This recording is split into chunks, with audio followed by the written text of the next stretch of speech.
my minister colleagues, distinguished participants and guests. I am delighted to participate in the 10th edition of Aero India. More than 250 Indian companies and more than 300 foreign firms are here. There are defense ministers, senior officials, and hundreds of business leaders from around the world. A big welcome to each of you. This is the largest ever Aero India. This reflects a new level of confidence within our country and global interests in India. To many of you, India is a major business opportunity. We have the reputation as the largest importer of defense equipment in the world. That may be music to the ears of some of you here, but this is one area where we would not like to be number one. Our security challenges are well known. Our international responsibilities are evident. We do need to increase our defense preparedness. We do have to modernize our defense forces. We have to equip ourselves for the needs of the future where technology will play a major role. As a nation of 1 billion people, we also have huge requirements for managing internal security. We are increasingly integrating technology and systems into it. These opportunities make Aero India an important international event. For me, this is not just a trade fair for defense equipment. This is a mega meeting of one of the largest global supply chains with the most advanced technology and complex equipment, and a platform to launch India's defense manufacturing sector. A nation with a strong defense industry will not only be more secure, it will also reap rich economic benefits. It can boost investment, expand manufacturing, support enterprise, raise the technology level, and increase economic growth in the country.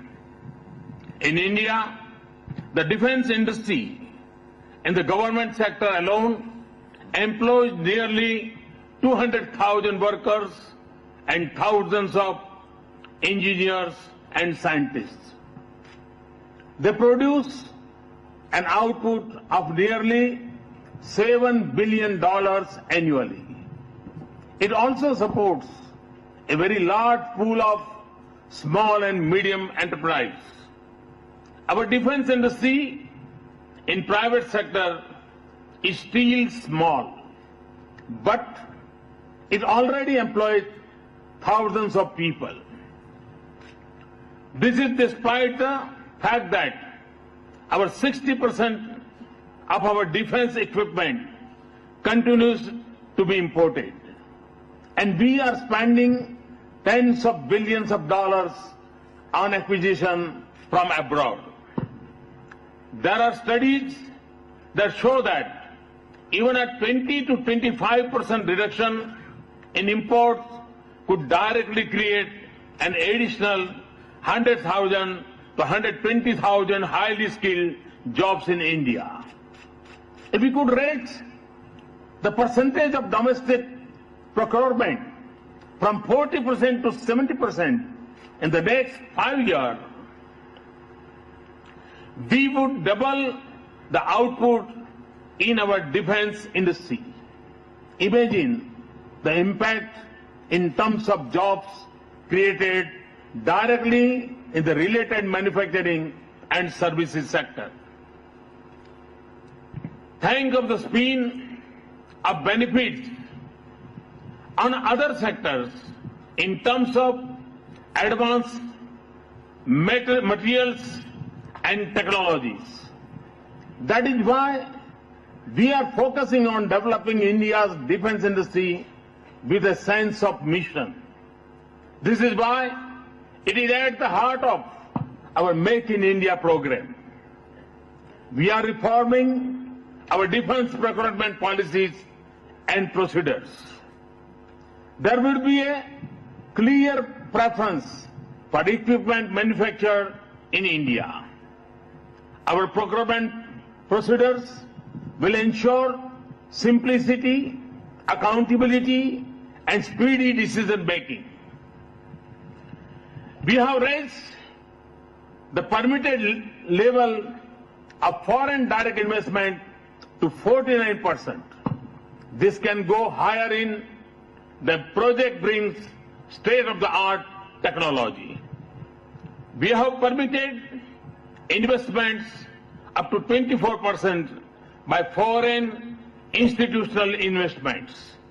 And there is no longer a need to have a single Indian investor with at least a 50% stake.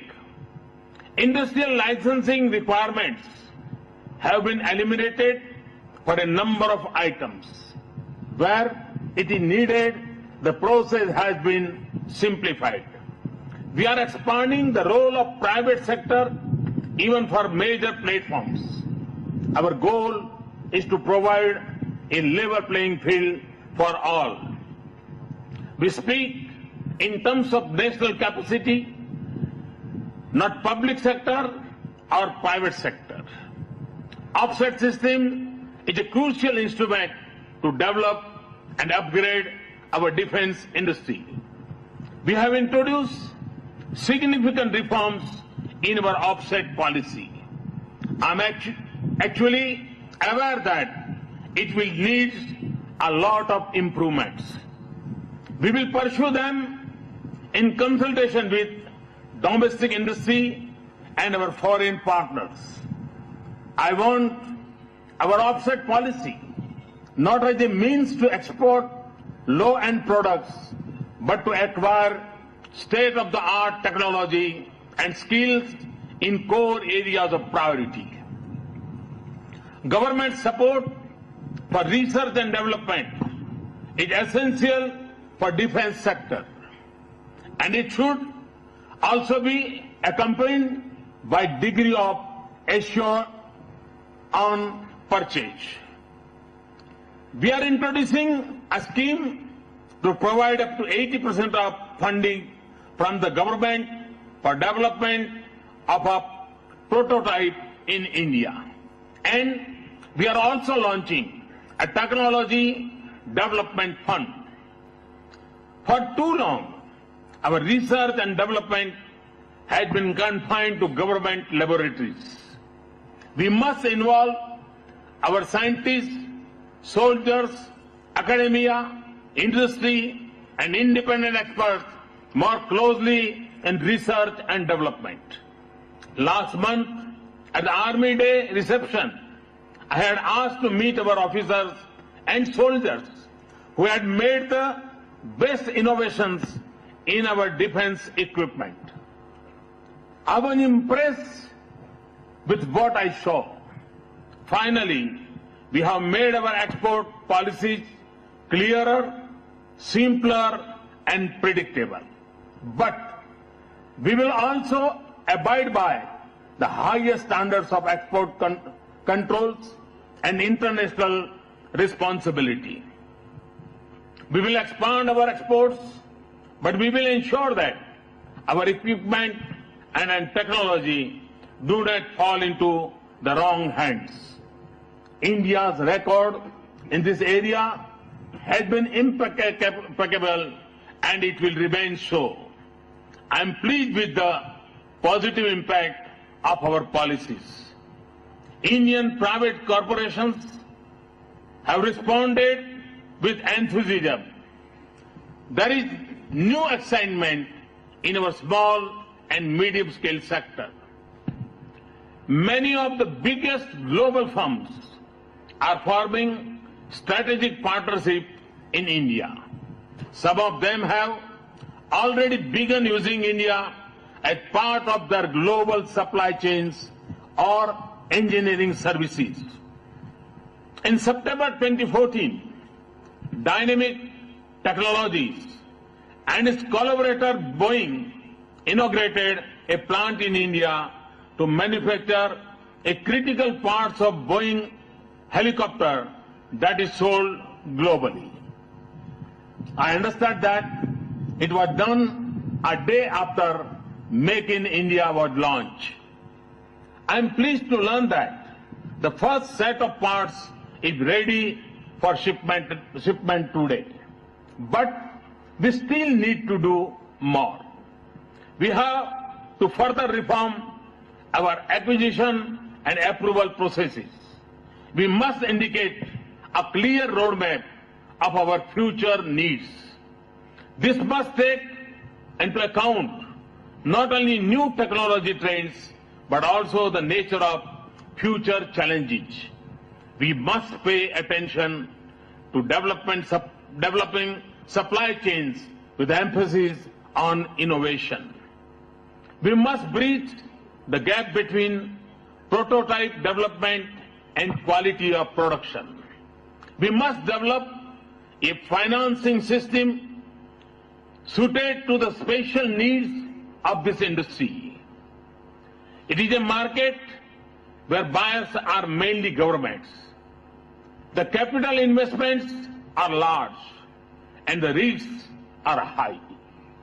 We must ensure that our tax system does not discriminate against domestic manufacturers in comparison to imports.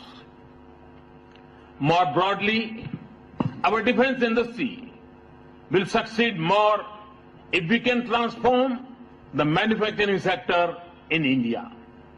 We need great infrastructure sound business climate, clear investment policies, ease of doing business, stable and predictable tax regime, and easy access to inputs. We need a national industry that produces advanced materials and the most sophisticated electronics and the best engineering products. Over the last 8 months, we have worked hard to create that environment for you. Above all, we need a vast pool of highly skilled and qualified human resources for the defense industry. Our aerospace industry alone would need about 200,000 people in another 10 years. We'll set up special universities and skill development centers to cater to our defense industry, just as we have done in atomic energy and space. I have especially invited the state governments to come here with package of facilities to attract investment in defense manufacturing. Distinguished guests, this is the beginning of a new era for the defense industry in India. It will be no longer enough to buy equipment and simply assemble them here. We have been doing this in the past without absorbing any technology or developing our own capabilities. In some areas, we are where we were 3 decades ago. Frankly, our public sector needs to do much better than they are doing now. We have to exploit their huge assets and vast potential. At the same time, we have to make them accountable. We want to develop an industry that is dynamic. It should constantly stay at the cutting edge of the global industry. I am confident that India will emerge as a major global center for defense industry. We have the basic building blocks for it in India and a large national requirement. We will build an industry that will have room for everyone, public sector, private sector, and foreign firms. From sailors, foreign firms must turn into strategic partners. We need the technology, skills, systems, integration, and manufacturing strength. The nature of industry is such that imports will always be there. In turn, they can use India as part of their global supply chain. Defense budget around the world are become tighter. India frugal but sophisticated manufacturing and engineering services sectors can help reduce costs. India can also be a base for export to third countries, especially because of India's growing defense partnership in Asia and beyond. A strong Indian defense industry will not only make India more secure, it will also make India more prosperous. Aero India can be a catalyst in realizing our goals. That is why I am here today. So, as we look at this wonderful aircraft and enjoy the amazing fly pass, I also hope we can get some business done and sow the seeds of successful new ventures and partnership to give our people new opportunities to make our nation safer and the world more stable and peaceful. Thank you very much. Thanks a lot.